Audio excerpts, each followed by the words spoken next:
The idea had started as a joke, the kind that floats through a crowd and somehow decides to stay. It was Aunt Melissa who said it first, laughing too loudly as she leaned back in her folding chair, waving her phone like it held the key to some grand revelation.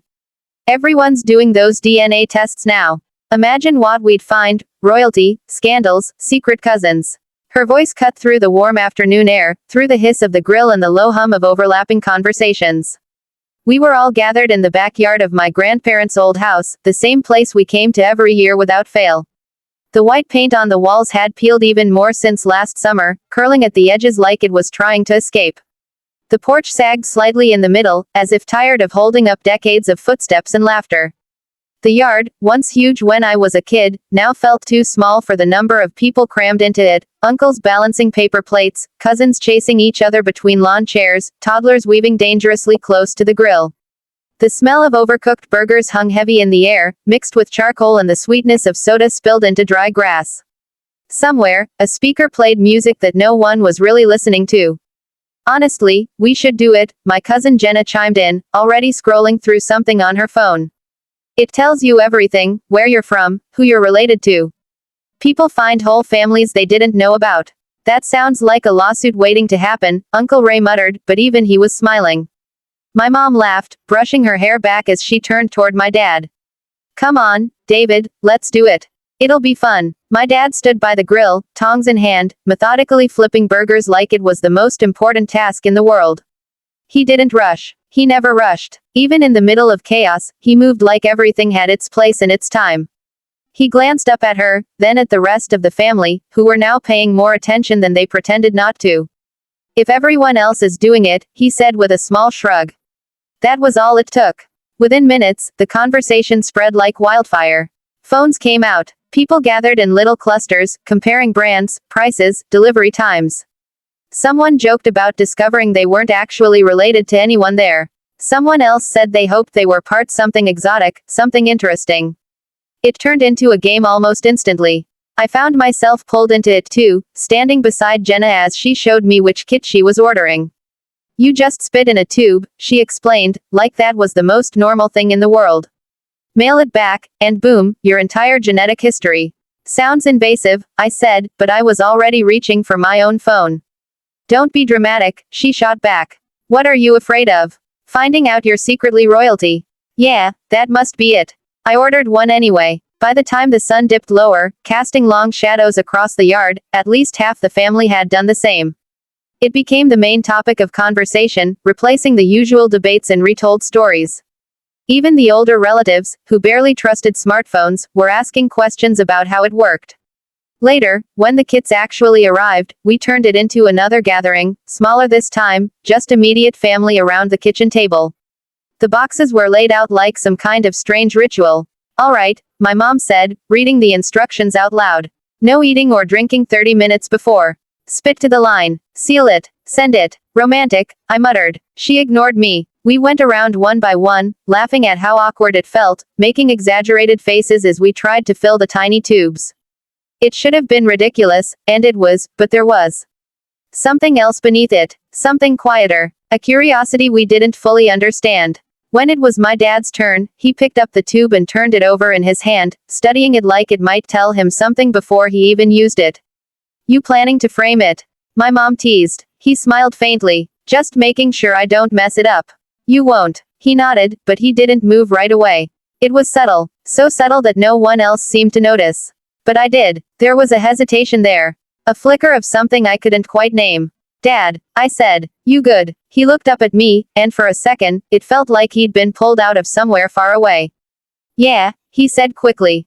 "Of course." He completed the test, sealed the envelope, and placed it with the others. Just like that, the moment passed. Or at least, that's what I thought. The next 3 weeks were filled with occasional reminders, shipping confirmations, emails saying the samples had been received, vague updates about processing stages. It was easy to forget about it in between everything else. Life went on. Work, errands, routines. But then the results started coming in. It began with Jenna, of course. She posted a screenshot in the family group chat with an excessive number of exclamation points. 10% Irish. I knew it. That opened the floodgates. One by one, everyone shared theirs. Percentages, regions, unexpected traces of ancestry. The chat turned into a constant stream of messages, jokes, and mock arguments over who was more of something. Why do I have 2% Scandinavian? Wait, who has Middle Eastern ancestry? Grandma, what aren't you telling us? It was chaos. Harmless, entertaining chaos. I found myself checking my email more often than usual, waiting for my own results to arrive. I didn't expect anything surprising, maybe a few unexpected regions, nothing more. The night mine finally came, I almost didn't open it. It was late. The house was quiet. I was sitting on my bed, the glow of my phone the only light in the room. For a moment, I considered saving it for the morning. But curiosity won. I tapped the email. The page loaded slowly, building anticipation that felt oddly disproportionate to what I expected to see. At first, it was exactly what everyone else had gotten. A breakdown of regions, percentages, colorful maps that tried to make it all feel more meaningful than it probably was. I skimmed through it. Then I scrolled down to the DNA matches. Familiar names appeared, cousins, second cousins, relatives I recognized from reunions or old photos. And then, a name I didn't recognize. Ethan Cole. I frowned, leaning closer to the screen. Under his name, a label. Close family match. My stomach tightened. That didn't make sense. I tapped on it, expecting some distant explanation, some technical detail that would clear things up. Instead, I saw the estimated relationships. Half-sibling, uncle, nephew. My breath caught. That wasn't right. That couldn't be right. I refreshed the page. Nothing changed. I logged out, then back in. Still there. Ethan Cole. Shared DNA, 25%. The number stared back at me, cold and undeniable. I sat there for a long time, the phone heavy in my hand, my thoughts refusing to line up into anything coherent. This wasn't a joke anymore. This wasn't harmless chaos. This was something else entirely. Something real. Something that didn't fit into the life I thought I knew. Somewhere in the house, a door creaked softly. Pipes shifted in the walls. Normal sounds. Familiar sounds. But they felt distant now. Like they belonged to a different version of reality. I looked at the name one more time. Ethan Cole. Whoever he was. He wasn't supposed to exist. I didn't reply right away. The message sat there on my screen, simple and direct, but heavy in a way I couldn't shake. I think we need to talk. It wasn't aggressive or demanding. If anything, it felt careful. Measured. Like whoever sent it had thought about those words more than once before pressing send. Still, I couldn't bring myself to respond. For the rest of the night, I carried my phone around like it was something fragile, something that might break if I handled it wrong. I opened the app, stared at his name, then closed it again. Over and over, each time hoping I'd suddenly understand what to say. But what do you say to someone who might be your brother? By the next morning, the question had followed me into everything. I poured cereal and forgot to eat it. I checked the time and immediately forgot what I was checking for. Even the smallest things felt off, like my mind was only half present. At breakfast, my dad sat across from me, reading the news on his tablet, sipping coffee the same way he always did, slow, steady, like nothing in the world could rush him. I studied him without meaning to. Every detail felt sharper now. The lines around his eyes. The way his brow furrowed slightly when he focused. The quiet rhythm of his breathing. Normal. Completely normal. And yet, nothing felt normal anymore. Everything okay? He asked without looking up. Yeah, I said too quickly. He glanced at me then, just briefly, like he was checking whether to believe me. For a second, I thought he might push further. He didn't. That almost made it worse. By the third day, the silence between me and that message felt louder than any words could have been. So I gave in. My fingers hovered over the keyboard for a long moment before I typed. Who are you? I stared at it, reread it, almost deleted it. Then I hit send. The reply came faster than I expected. Too fast for something like this. Like he had been waiting. My name's Ethan. I think your dad is my father. The words landed hard. There it was. No confusion. No ambiguity. Just the truth, laid out in a single sentence. I felt my chest tighten, like the air had shifted around me. For a moment, I didn't move. Didn't think. Just stared. Then everything rushed in at once. Questions. Doubts. Anger. Curiosity. I typed, erased, typed again. Eventually, we agreed to talk. A video call. That evening. The hours leading up to it dragged painfully. I couldn't focus on anything. I tried watching TV, scrolling through my phone, even going for a walk, but everything felt like background noise to the one thing waiting for me. When the time came, I sat on the edge of my bed, phone in hand, heart pounding harder than it should. I almost didn't answer, but I did. The screen flickered, and then he was there. Ethan. He looked normal. That was the first thing that struck me. Not dramatic, not larger than life. Just a guy sitting in what looked like a small apartment, neutral walls behind him, soft light casting shadows across his face. But then I looked closer.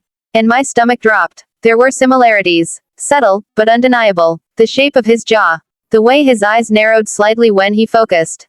Even the way he held himself, still, composed, like he was trying not to take up too much space. Like my dad. I didn't want to do this over messages, he said after a moment. His voice was steady, but there was something underneath it. Nerves. Uncertainty. Yeah, I managed. I get that. There was an awkward pause. Not hostile. Just heavy. My mom passed away last year, he said finally. The words softened something in me immediately. I'm sorry, I said. He nodded, like he appreciated it but didn't want to linger there. Before she died, she told me his name. David. Hearing my dad's name from someone else's mouth, someone who had no place in our life until now, felt strange. Wrong, almost. He didn't know. About me, Ethan added quickly. At least, that's what she said. I latched onto that. You're sure? I asked. He met my eyes through the screen. I think so. She never seemed angry at him. Just said things didn't work out, and she didn't tell him. I exhaled slowly, tension I hadn't realized I was holding easing just a little. That mattered. It didn't fix anything, but it mattered. What do you want? I asked. It wasn't meant to sound harsh, but it came out that way anyway. Ethan didn't react negatively. He just thought about it for a second. I don't know, he admitted. I just wanted to know if it was real. If I actually have family. Family. The word hung between us. I thought about everything that word had meant to me growing up, routine, familiarity, certainty. And now, suddenly, it included him. Or at least, it might. I need to talk to him, I said. Ethan nodded. Yeah, I figured. After we ended the call, the house felt different. Quieter. Like it was waiting. I found my dad in the living room later that night. The TV was on, but muted. He was sitting there, staring at it without really watching. For a moment, I just stood there, watching him. This man who had always been the most stable, predictable part of my life. And now, we need to talk, I said. He didn't look surprised. Didn't ask what about. He just nodded slowly, like he had been expecting this moment.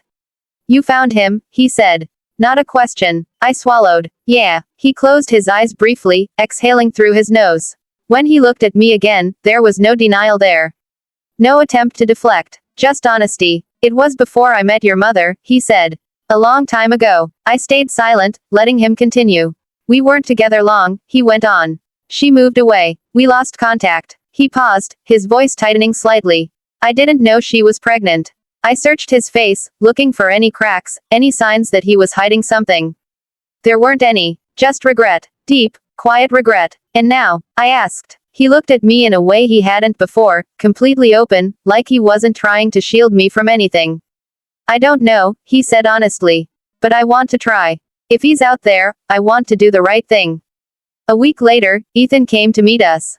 The tension in the house that day was almost unbearable. My mom moved through it quietly, supportive but distant, like she was still finding her footing in all of this.